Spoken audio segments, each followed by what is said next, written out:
எல்லாருக்கும் வணக்கம். இன்னைக்கு நாம இந்த வீடியோல என்ன பார்க்க போறோம் அப்படின்னு சொல்லிட்டு பார்த்தீங்கன்னா, அண்ணா யூனிவர்சிட்டி ஸ்டூடண்ட்ஸ்க்கு பிப்ரவரி 1லேருந்து ஓப்பன் புக் எக்ஸாமினேஷன்ஸ் வந்து ஸ்டார்ட் பண்றாங்க. ஸோ இந்த ஓப்பன் புக் எக்ஸாமினேஷன்ஸ்க்கு வந்து 5 டிப்ஸ் பார்க்கலாம். ஸோ இந்த டிப்ஸ் வந்து உங்களுக்கு ரொம்பவே யூஸ்ஃபுல்லா இருக்கும். எக்ஸாமினேஷன்ஸ் எழுதும்போது, தென் அதே மாதிரி டைம் மேனேஜ்மென்ட் பண்றதுக்கு ரொம்பவே யூஸ்ஃபுல்லா இருக்கும். சரி அது என்ன டிப்ஸ்ன்னு சொல்லிட்டு பார்ப்போம். சரி வாங்க வீடியோக்குள்ள போகலாம். வீடியோ பார்க்கறதுக்கு முன்னாடி நம்மளோட சேனல் ஏயு அப்டேட் சேனல் வந்து மறக்காம சப்ஸ்கிரைப் பண்ணிக்கோங்க. அப்போ தான் குடுக்குற அப்டேட்ஸ் உங்களுக்கு கரெக்ட்டா ரீச் ஆகும். தென் அதே மாதிரியே பக்கத்துல இருக்க பெல் ஐகான கிளிக் பண்ணி ஆல் நோட்டிஃபிகேஷன் கிளிக் பண்ணிக்கோங்க. சரி வாங்க வீடியோக்குள்ள போகலாம். ஸோ ஃபர்ஸ்ட் டிப் என்னன்னு சொல்லிட்டு பார்த்தீங்கன்னா, எக்ஸாமினேஷன்ஸ் வந்து உங்களுக்கு பிப்ரவரி 1 ஸ்டார்ட் ஆகுது அப்படின்னா, நீங்கள் ஜான்வரி 31 நைட்டே பார்த்தீங்கன்னா, A4 ஷீட்ஸ் எல்லாத்துக்குமே வந்து நீங்கள் மார்ஜின்ஸ் வந்து ட்ரா பண்ணி வச்சுக்கணும். அதே மாதிரியே டாப்லையும் பாட்டம்லையும் எழுத வேண்டிய எல்லா டீட்டெயில்ஸுமே வந்து ஃபில் பண்ணிக்கோங்க. பேஜ் நம்பரை மட்டும் விட்டுட்டு மற்றது எல்லாத்தையுமே நீங்கள் ஃபில் பண்ணிக்கோங்க. பிகாஸ் ஏன் பேஜ் நம்பரை விட சொல்கிறேன் அப்படின்னு சொல்லிட்டு பார்த்தீங்கன்னா, சில ஸ்டூடெண்ட்ஸ் வந்து ஃபஸ்ட்டு வந்து பார்ட் சி வந்து எழுதுவாங்க. சில பேர் வந்து பார்ட் பி எழுதுவாங்க.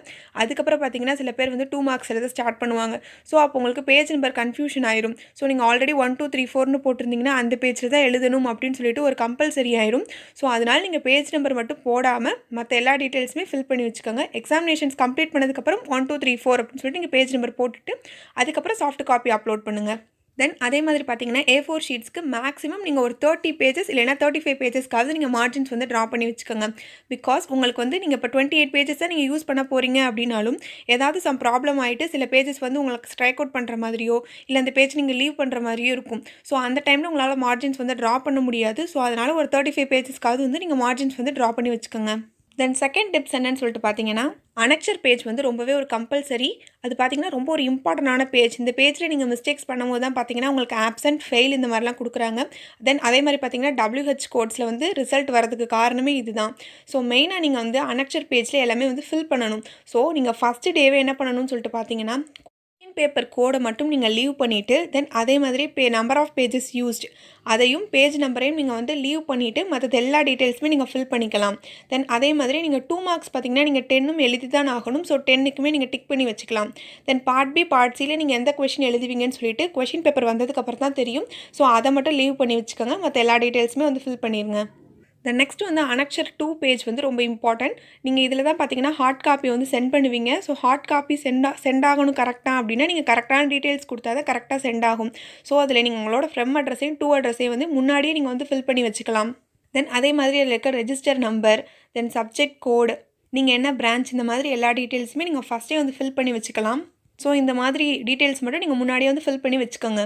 ஸோ மேக்ஸிமம் ஸ்டூடெண்ட்ஸ் எல்லோரும் பார்த்தீங்கன்னா ஓப்பன் புக் எக்ஸாமினேஷன்ஸ் வந்து பார்த்து தான் எழுதுவாங்க. ஸோ அதனால் என்ன பண்ணணும் அப்படின்னு சொல்லிட்டு பார்த்தீங்கன்னா, ஃபாஸ்ட்டாக டைம் மேனேஜ்மெண்ட் பண்ணுறதுக்கு யாராவது ஒரு ஆள் வந்து 2 மார்க்ஸ் வந்து சர்ச் பண்ணாங்க அப்படின்னா இன்னொரு ஆள் வந்து பார்ட் பி வந்து சர்ச் பண்ண ஆரம்பிச்சிருக்கணும்.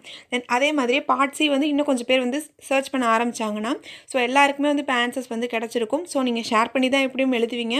ஸோ அந்த மாதிரி ஒவ்வொரு ஆளும் ஷேர் பண்ணும்போது டைம் வந்து மேனேஜ் ஆகும். ஸோ நீங்கள் வந்து ஃபாஸ்ட்டாக வந்து ஃபஸ்ட்டு 2 மார்க்ஸ் வந்து கம்ப்ளீட் பண்ணிடலாம். அதே மாதிரி நீங்கள் எல்லாமே எழுதி முடிச்சதுக்கப்புறம் பார்த்தீங்கன்னா லைன்ஸ் ட்ரா பண்ணுறது இதெல்லாம் வந்து லாஸ்ட்டாக வந்து வச்சுக்கோங்க. இதான் வந்து டிப் 3. தென் வந்து டிப்ஸ் 4க்கு போவோம். த்ரெட் வந்து டைப் பண்ணாமல் நீங்கள் சாஃப்ட் காப்பி வந்து அப்லோட் பண்ணுங்கள். தென் ஹார்ட் காப்பி நீங்கள் சென்ட் பண்ணும்போது தான் நீங்கள் த்ரெட் வந்து டைப் பண்ணிவிட்டு தென் அனெக்சர் பேஜ் எல்லாமே கரெக்டாக இருக்கான்னு சொல்லிட்டு ஒன்ஸ் வந்து நீங்கள் செக் பண்ணிவிட்டு நீங்கள் ஹார்ட் காப்பி வந்து போஸ்ட் பண்ணலாம். டிப்ஸ் 5 என்னன்னு சொல்லிட்டு பார்த்தீங்கன்னா, நீங்கள் ஹார்ட் காப்பி சென்ட் பண்ண அந்த ரெசிப்ட்டை வந்து நீங்கள் பத்திரமா வச்சுருக்கணும். பிகாஸ் ஏதாவது சம் ஃபால்ட் ஏதாவது ஆயிடுச்சு அப்படின்னா நீங்கள் அந்த ரெசிப்ட்டை காமிச்சு நீங்கள் ஆப்சென்ட் இல்லை ப்ரெசென்ட் தான் அந்த சப்ஜெக்ட் நீங்கள் எழுதியிருக்கீங்க அப்படின்னு சொல்லிட்டு ப்ரூவ் பண்ணலாம். தென் அதே மாதிரி உங்கள் ஹார்ட் காப்பி கரெக்டாக போயிருக்கான்னு சொல்லிட்டு நீங்கள் ட்ராக் பண்ணி பார்த்துக்கணும் அப்பப்போ. தென் சாஃப்ட் காப்பி அப்லோட் பண்ணதுக்கப்புறம் பார்த்தீங்கன்னா அந்த கூகுள் கிளாஸ் ரூமில் அந்த ஆன்சர்ஸ் வந்து எப்போயுமே அப்படியே தான் இருக்கும். ஸோ நீங்கள் அது வந்து எதுவுமே டச் பண்ணக்கூடாது. ஸோ ஒன்ஸ் வந்து நீங்கள் சென்ட் பண்ணதுக்கப்புறம் பார்த்தீங்கன்னா அதையும் வந்து ஒரு ஸ்க்ரீன்ஷாட் எடுத்து வச்சு சேவ் பண்ணிக்கோங்க. பிகாஸ் பின்னாடி அந்த சாஃப்ட் காப்பி கரெக்டாக ரீச் ஆகலை அப்படின்னு ஏதாவது உங்களுக்கு காலேஜ்லேருந்து சொன்னாங்க அப்படின்னா ஆப்சென்ட் அந்த மாதிரி ஏதாவது போட்டுட்டாங்கன்னா நீங்கள் இந்த ப்ரூஃபாக வந்து காமிச்சிக்கலாம். மேக்ஸிமம் பார்த்தீங்கன்னா நீங்கள் உங்களோட ஹார்ட் காப்பி நீங்கள் போஸ்ட் ஆஃபீஸில் சென்ட் பண்ணதுக்கப்புறமே அந்த ரிசிப்ட்டை வந்து ஃபோட்டோ கேப்சர் பண்ணி உங்களோட ஸ்டாஃப்ஸ்க்கு வந்து சென்ட் பண்ணுறது வந்து ரொம்பவே நல்லது.